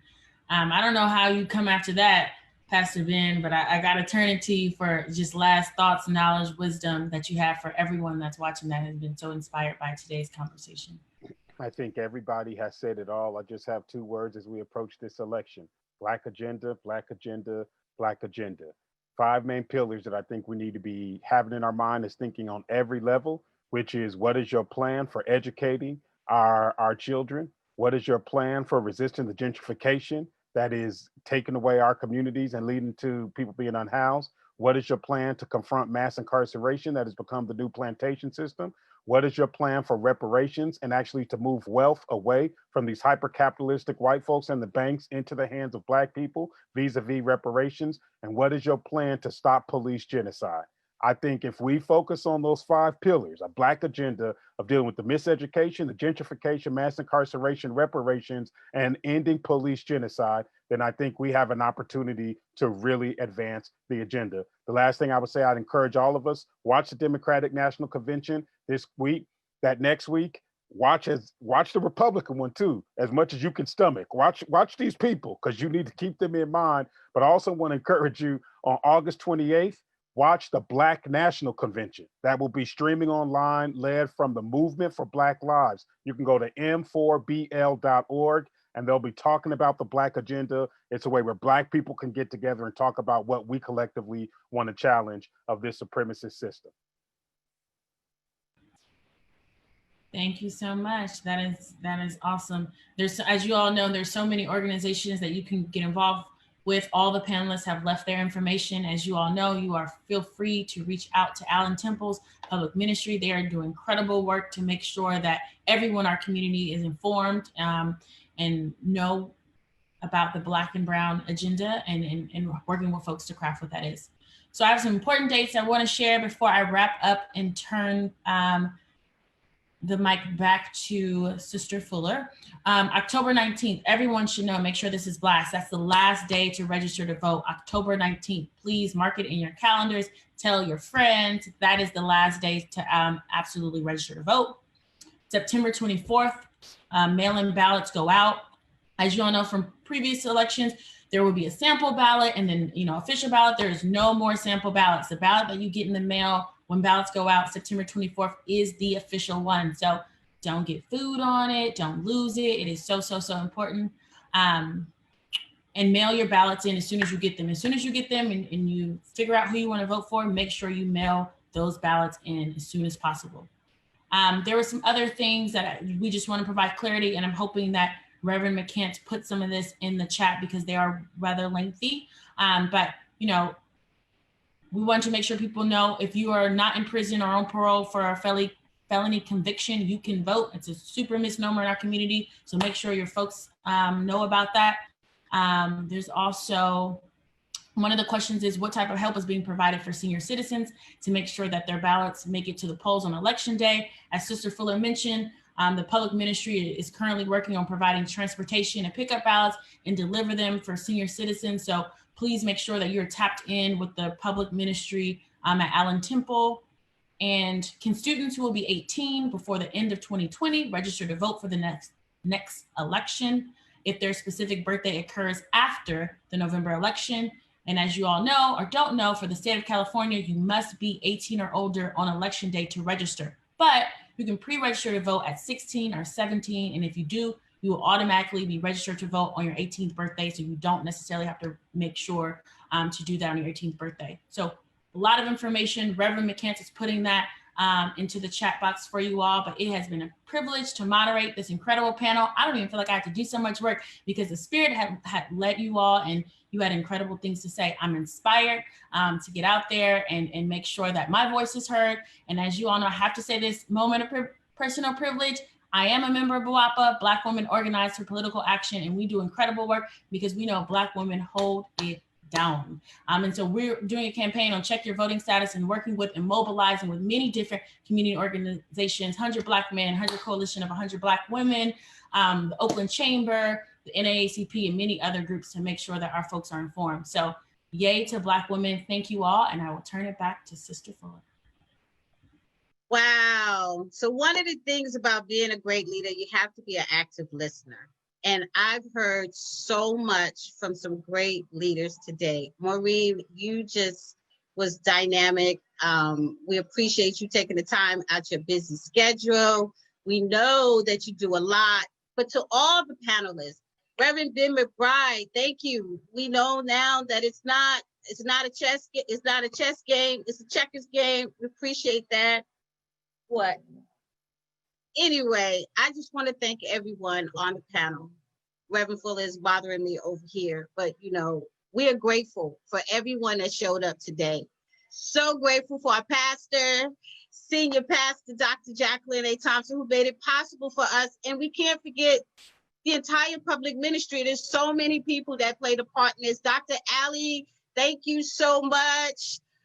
Thank you so much. Reverend Charlotte, she made us all connect. You can't do nothing without technology, especially during COVID-19. She's always behind the scenes doing incredible work, and we're just so grateful. So I'm humble and I'm just grateful. I'm ready to get back into the work. All I can say is truly, we really have to love each other.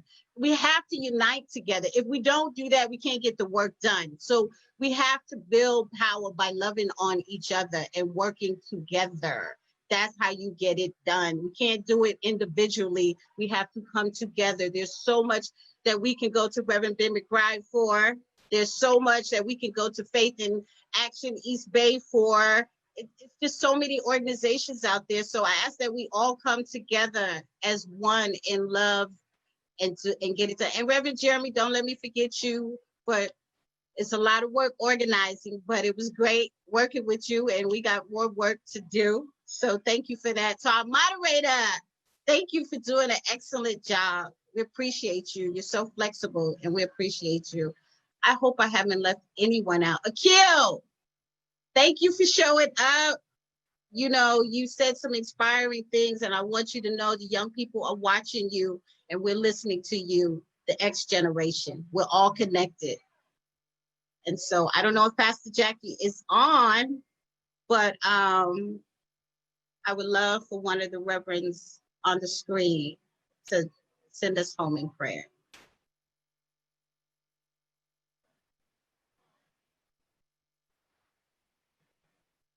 I defer to my senior people.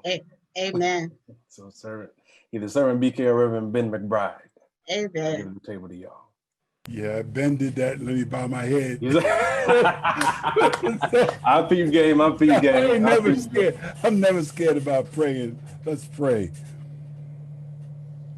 Lord, in the spirit of your revolutionary, brown-skinned, brown-eyed, black-skinned Jesus, in the spirit of that oppressed persona non grata who changed the world, in the spirit of the resurrection, the resurrectionary power that says, you can't kill my idea, you can't kill my heart, you can't kill my hopes, you can't kill my people, you can't kill justice, you can't kill truth, you can't kill what's right. In the spirit of Harriet Tubman and all the unnamed sisters and aunties who suffered and bled and struggled so that we could live, in the spirit of our ancestral fathers who were never taught how to love, who were never taught how to parent, but found a way to do it anyhow, in the spirit of hoping for sunshine in the middle of the night. We move from this moment, from these conversations, to change the world. We move from the inspiring, powerful emotions that have been evoked into changing the world. We move from lethargy, from watching TV, to getting active about changing the world. And God, I ask that while we're in the streets, while tear gas is being thrown at us and fired at us, while bullets are coming, while politicians stay silent, while we are actively engaged in changing the world, I ask that you show up. You are our only hope, and we will not wait for you, but we believe you'll catch up. I pray in your most holy name, expecting your power to show up. Wow, and amen. Amen. Amen. You guys, those that are listening, you can always reach out to publicmen@allen-temple.org. We are here to support you and to work with you collaboratively. Amen. Thank you for joining us today.